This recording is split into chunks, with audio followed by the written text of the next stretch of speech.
All right, so for today's video, we are going to be taking a look at this Milwaukee 8-in-1 insulated screwdriver kit that I recently picked up from my local Home Depot. Now, the model number for this kit is 44222218. This is an 8-piece set of for an insulated screwdriver. And we'll go ahead and start taking a look at the tool. Now, the tool does come with this nice little pouch or bag that the tool can be stored in, so that the tool can always be protected. And then you have on the front, you have the Milwaukee logo, and then the pouch tells you what's in there. It's 1000-volt multi-bit screwdriver, and some nice Velcro that holds it shut. And once you open it up on the inside, you have your bit holder, and then you have your 8 different bits.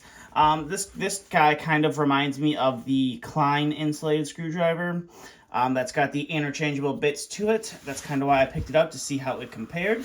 So there is the handle, which is, it's a fairly nice little handle here. We'll go ahead and take that out and take the bits off. And we'll go ahead and take a look here, more in-depth look at the tool.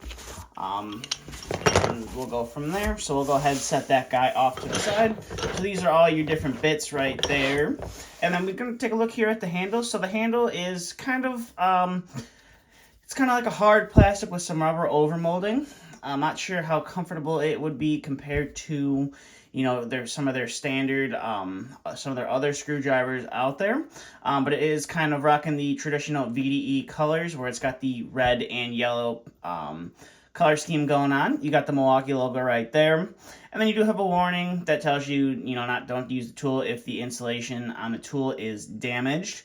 And you have the year. Like most insulated tools, they generally give you the year that the tool is produced, so that way you can kind of judge how old the tool is and if the insulation is any good. Milwaukee looks like they gave you the month that the tool was produced. So this was produced in, it looks like, January of 24.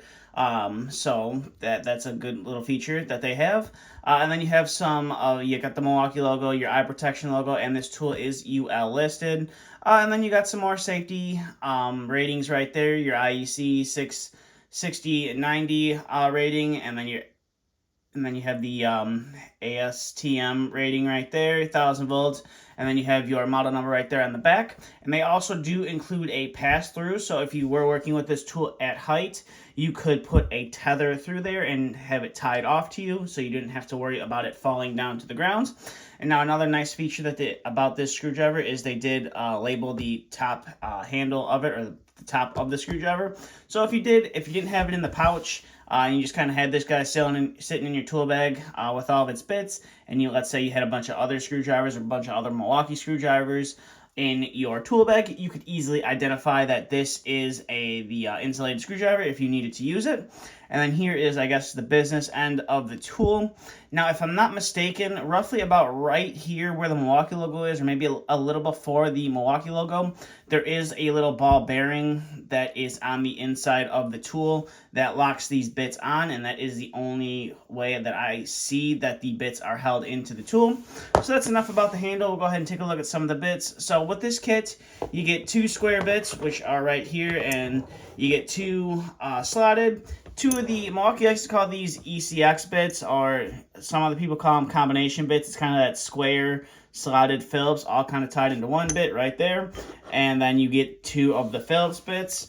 The bits are overall, they're fairly nice. They have that slimline design.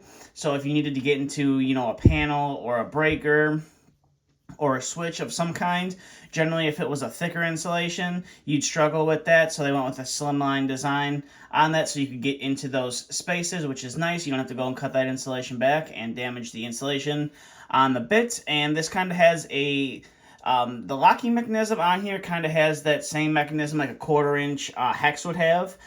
This, obviously, it's not being a 1/4-inch hex. This ain't going to clip into your impact driver, nor would you want to clip it into your impact driver, but it's just kind of got that where that ball bearing slides past the first bit and will lock onto the screwdriver. So this is your square number 1, or your square number 2 bit, and then you have the Milwaukee name on the back, and then you got some more information about the ratings. and you also have the year on them, and that's pretty much going to be it for the detail on these bits. So like I said, you get 2 squares, you get your 3/16 and your 1/4 inch slotted, which are pretty common sizes. And then you get your, Milwaukee calls these, like I said, they call them the ECX bits. So you get the ECX1 and the ECX2 for those, you know, wonderful fasteners and things that rock those kind of bits. And then you also have your Phillips bits, your number 1 and your number 2, probably your most 2 commonly used sizes. Now, to insert the bits into the tool, all you really have to do is just push it right in, and you can hear it kind of lock into place. And overall, it is kind of a nice tight fit. The only issue I see with that ball bearing design is you can kind of see it right here, is that ball bearing will dig into the insulation once you insert it into the screwdriver. So it does kind of dig into the insulation to lock the tool into place.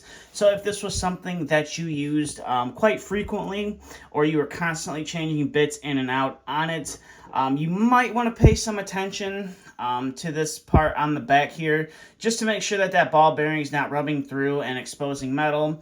Because that's the last thing you want when you're using an insulated screwdriver. That's kind of one of the only downsides that I have seen so far about this screwdriver. That's kind of my only complaint about it.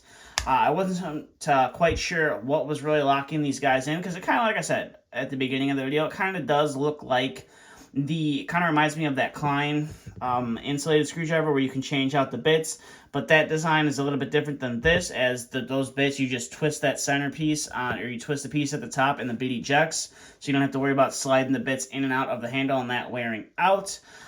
As far as replacement bits, if that was to wear out, I have not been able to find if Milwaukee sells, you know, individual bits or a 2-pack of bits, just, you know, in case that is something that wears out. So that is something you're going to have to think about when you purchase this kit.